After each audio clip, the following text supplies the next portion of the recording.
Dear student, welcome to EPG Parshala. Today we are here to discuss with the modules adsorptions and adsorption based sampling. So first we have to define what is adsorption. Adsorption in a simple sense defined as either partitioning of a chemical species between the bulk phase and between the interface, or we can say that it is the accumulation of a substance near the interface. In a wider sense, we can define adsorption as a liquid to liquid, or we can say the fluid to fluids or a solid to fluids interface. When a substance has been increased or accumulated onto a highly porous substance, which is generally known as an adsorbent. There are lots of adsorbents are being used, for example activated carbon, activated alumina, silica gel, zeolites and various synthetic polymer. They can be used as an adsorbent, but the most commonly used adsorbent is activated carbon, which can be used in the wastewater treatment from the various industries because of its extremely porous surface which hold up the organic molecules as well as certain metal. Adsorptions itself has a various applications in the various fields. For example, the petrochemical industries, chemical industries, biochemical industries and in the environmental industries for the separations as well as for the purification of the various mixed substances from a mixture of the fluids. Now we are going to discuss with the application of the adsorptions. Adsorption technique, it has been used in the separation, cleaning of the liquid and the gaseous influents from the industries, medicines and environmental protections. There are various another applications of these adsorption processes, that separation of the air by fractionating vacuum swing adsorption, food discoloring in the sugar productions, purification of the pharmaceutical products, separations of different types of hydrocarbon from the oil mixture by selective surface flow adsorbent membrane. It can be used in the influent gas monitoring. It can be used in the gas solid chromatography. It become used in the drying of the gases.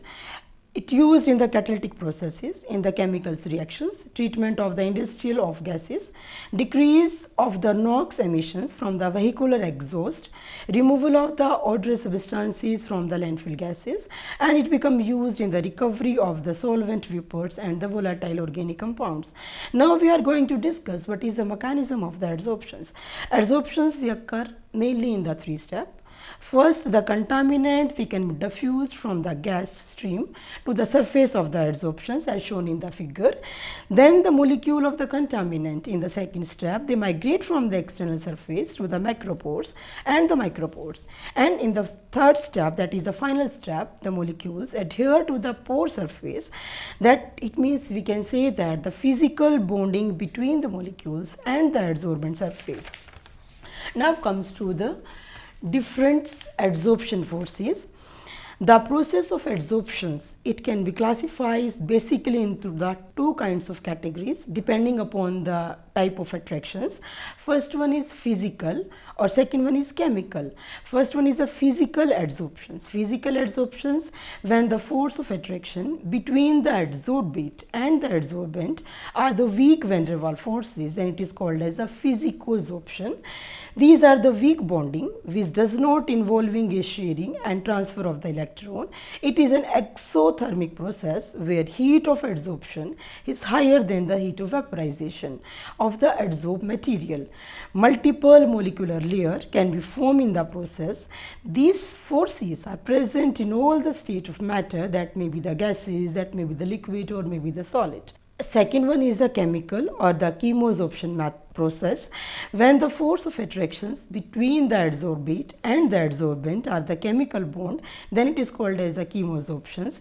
It is not easily reversible process.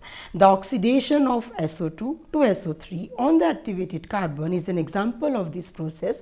It is limited to monolayer formations. The next slides show the major differences or the comparison between the physical and the chemical adsorptions.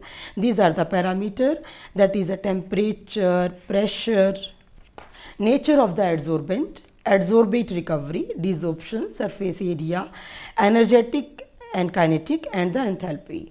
Now we are going to discuss with the various isotherm, that is the adsorption isotherm. The capacity of a adsorbent to adsorb a particular adsorbate is directly proportional to the molecular weight and inversely proportional to the Weber's pressure of the adsorbate. The best mathematical model for describing the adsorption equilibrium are the Freundlich and Langmuir isotherm. First, we are discussing the Freundlich isotherm.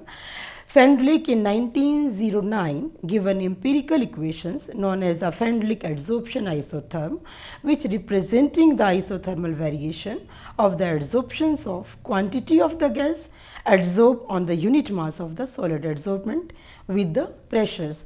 Formula has been given that x upon m is equal to Kp 1 upon n, where x it is the amount of the adsorbate, m is the weight of the adsorbent, p is the pressure, k and n are the constant, and their values they are depending upon the adsorbate and the adsorbent at a particular temperature. At a higher pressure, that 1 upon n is equal to 0, so adsorption is independent of the pressure, but at a higher pressure adsorption is depending upon the pressure, so this isotherm it becomes failed at a higher pressure. Then comes to the next isotherm, that is a Langmuir isotherm. Langmuir in 1916 it proposed an isotherm which is based upon the assumption that dynamic equilibrium is exist between the adsorbed gaseous molecule and the free gaseous molecule, means E that is a gas plus B that is a solid. It gives rise to AB, which is a reversible process. Forward reaction is known as the adsorptions and the backward reaction is known as the desorptions, means A, which is a unadsorbed gaseous molecule, is unoccupied on the metal surface, and AB it is a adsorbed gaseous molecule. So Langmuir then drive an equations which explain the relationship between the number of active site on the surface undergoing adsorptions and the pressure, and the equation is known as the Langmuir equations. Theta is equal to Kp upon 1 plus Kp, where theta is the number of site on the surface, P is the pressure, K is the equilibrium constant. The main limitations of this equation is that it is valid only at a low pressures only. Then we are going to discuss upon the commonly used adsorbent. Adsorbent may be natural or may be the synthetic material. It may be amorphous or it may be the microcrystalline structure. The most commonly used adsorbent are activated carbon, molecular sieve, zeolites, alumina, silica gel, ion exchange resin, polymeric adsorbent, and activated alumina. Most commonly used adsorbent is activated carbon. Now we are going to discuss one by one. First one is the activated carbon. The term activated, it means the adsorbent material that internal and external surface area is increased by special treatment processes. Any carbonaceous material can be converted into activated carbon such as coconut shell, wood, coal, lignin, petroleum coke, and the bones. Most commonly used carbon source in the industry is the bituminous coal. The manufacturing of the activated carbon is done by first dehydrating and carbonizing. Carbonizing means heating in the absence of the oxygen, the carbonaceous raw material. The carbon tetrachloride number and the iodine number, they are used to measure the adsorption capacity. Now second one is the activated alumina. Activated alumina, it is manufactured by heating alumina trihydrate at 4000 degrees Celsius in the air stream. It is commonly used in drying of the gas stream, support material in the catalytic reactions, and in the solvent recovery. Zeolite is also known as a molecular sieve. They have a crystalline structure and a uniform diameter pores. It is used to remove the moisture from the exhaust streams, remove the nitrogen oxide compound from the air pollutions, and in the separations of the hydrocarbons in the refining process. Next one is the silica gel. It is prepared by treating the sodium silicate with a strong acid, followed by washing to remove the excess of the electrolyte. The washed solid is then dried and activated by heating. There are three main types of silica gel range in the density, ranging from 0.15 to 0.70 gram per ml. It is used to remove the moisture from the exhaust stream. Silica gels, they are ineffective at a temperature above than 260 degrees Celsius. Next one is the synthetic polymers. Polymeric adsorbent, they are made by cross-linking the long chain polymer having a variety of functional group. They have very high adsorption capacity for selective organic compounds like ketones, aldehydes and the reactive monomers. They can be rapidly desorbed in the hot air, steam, microwave and the hot nitrogens. Now comes to the sampling, adsorption based sampling. Adsorption is used for monitoring the air quality by means of collecting and concentrating the contaminant for the analysis. There are large number of hazardous chemical vapors and gaseous compounds which are present in the environment. A special type of sorbent is required for sampling of the air to check the air quality. In 1970s, the United States National Institute of Occupational Safety and Health developed a method for sampling by absorption and concentration. Air is drawn through a sample tube containing a sorbent material which traps the contaminant for later desorption and analysis. This method has a various advantage than lightweight pumps and sample tubes because they are being cheap and being user acceptable. There are various methods of sampling are being used. First one is the grape sampling. It is a collection of small but a representative air sample using an evaporated flask or an inflatable bag. Grape sampling is usually be taken at a particular locations and a time within a few seconds up to a minute using an adsorbent cartridge. It is suitable in the place where electricity and laboratory facilities are being lacking. Next one method is of sampling is extractive isokinetic sampling. To make the gas sample representative of the whole stream, then it should have a density and a concentration equivalent to the average value of the main stream. It is done for monitoring the particles and particle bound material. Aerosols must be on an isokinetic basis.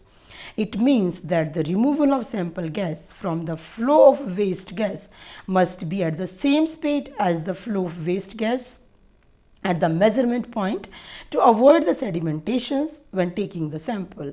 So, streamlined nozzles and probe should be chosen having a very small size between 3 to 6 mm. Next method of sampling is accumulative sampling or known as absorption sampling. Inorganic gaseous, that is sulfur dioxide, sulfur trioxide, chlorine, fluorine compounds and the basic nitrogen compound, they are collected by means of accumulations in the liquid phase. The sample gas is extracted from the waste gas using the suction pump. The suction pump or pipe must be made up of the material which does not react with the sample gas.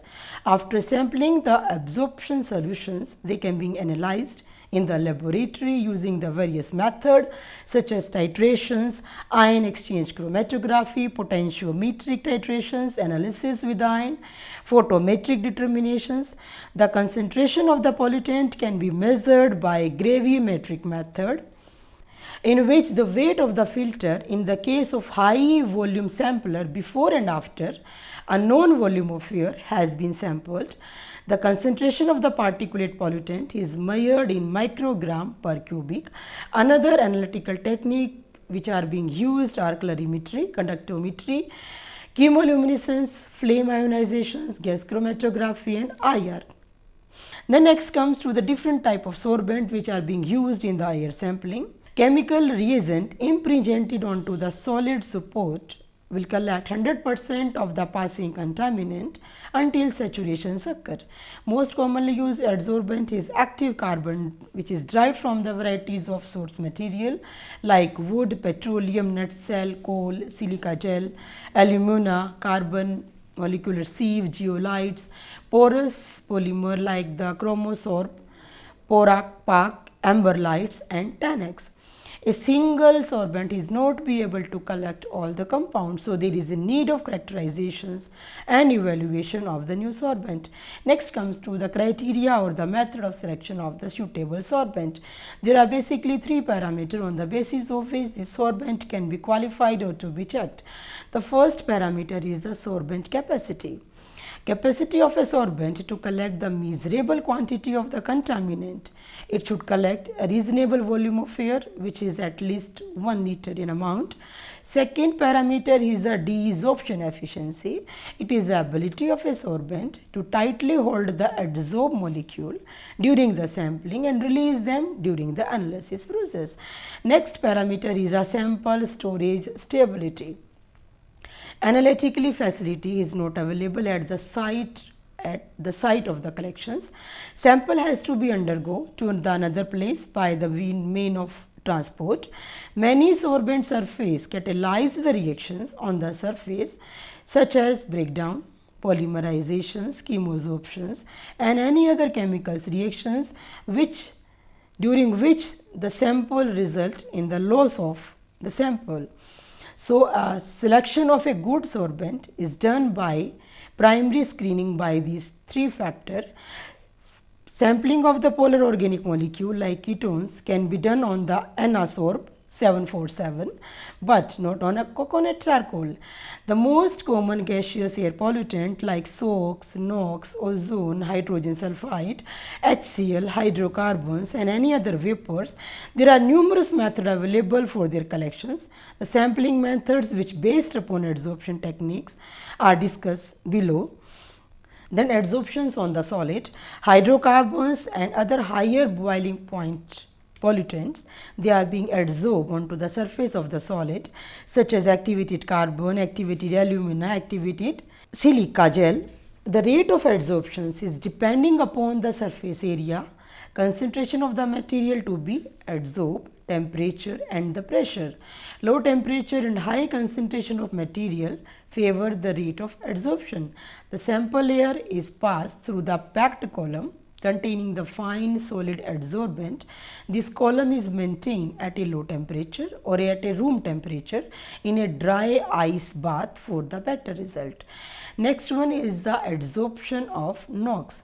A mixture of nitrogen oxide contain NO, which is first oxidized to the NO2 and then adsorbed to the suitable adsorbent such as silica gel, activated carbon. The adsorbent is the heating to remove the nitrogen and reuse in the manufacturing of the nitric acid. Next one is the adsorption on the silica gel. Dry silica gel have no adsorption capacity for nitrogen oxide. It helps to catalyze the oxidation of nitrogen oxide to nitrogen dioxide. Most silica gel has no effect on oxidation. Silica gel has a high capacity to absorb moisture. So, care should be taken while selecting the type of silica gel. Then adsorption onto the activated carbon. It adsorbs NOx efficiently only when the fresh bed is used. Repeated regeneration reduces the adsorption capacity of the activated carbon. Next is the adsorption on the zeolite. It can remove the NOx up to 200 ppm. The zeolite bed can easily be regenerated by hot air or by steam. So, these adsorbents, they are used for SOx and other pollutant also. The operating cost is very less as compared to the other catalytic reduction process. Now comes to the commonly used ambient air sampler. There are basically two most commonly used ambient air sampler. First one is a dust fall sampler and second one is a high volume sampler. The dust fall sampler, pollutants are generally produced from the natural or maybe from the anthropogenic sources having a smaller size below the 10 micron or maybe the larger size above than 10 micron. The larger size particles, they are collected in the outdoor environment by dust fall sampler. It is made up of a polythene glass or a stainless steel material. It is constructed from a plastic material of 22. It is constructed from a plastic material of 22 to 33 centimeter height and 10 to 15 centimeter in diameter at the base with a slight inward taper from top to bottom. It can be placed 30 meter apart from the industry when there is a study on the effect of the industries. In the larger sampling area, it is advisable to employ one dust fall sampler for every 15 square kilometer. Next one sampler is a high volume sampler. The pollutant which containing a smaller size particle, they are collected by high volume sampler. It consists of a shelter on filter assembly. The shelter allow an unrestricted access of ambient air from all the directions using a suction blower of known capacity. The air is passed through the glass fiber filter at a flow rate of 1 to 1.7 cubic per minute. It is an adequate method in determination of total suspended particle present in the ambient air. The particle size more than 10 micron size is separated out from the air before going to the filter. Next one is the adsorption based sampler, which is known as POCIS, means adsorbent plus PES. PES stand for the polyether sulfone membrane, and a ChemCheck, which stand for the Ampere disc plus the PES membrane. Now we can conclude our chapter adsorptions and adsorption based sampling. Adsorption is a separation technique on which a adsorbate can adhere onto the selective adsorbent. In the process of adsorption, there are basically two types of adsorptions, that is a physical adsorptions and second is a chemical adsorptions, depending upon the forces of attractions. In the case of physical adsorption, there is a existence of weak van der Waals forces, but in the case of chemical adsorption, there is a chemical bonds are there. So during the sampling process, physical adsorptions is there, but to the some extent, chemical adsorptions is also there. During the World War I, activated charcoal has been used to remove the gaseous pollutant to control the respiratory disease, but nowadays this activated charcoal has been used to remove the waste or the pollutant or the contaminant from the various industries. Other than this, many most commonly used adsorbent are activated carbon, activated charcoal and alumina on the silica gel. The most commonly used is activated carbon because of its porositic nature or the extremely porous surface which hold up the organic carbon as well as some of the heavy metals on their surface. Now research has been going on for the development of the more nanoporous material which having a good porosity.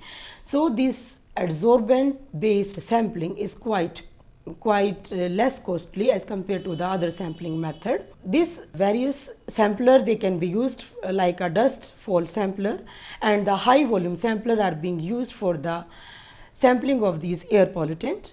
Thank you.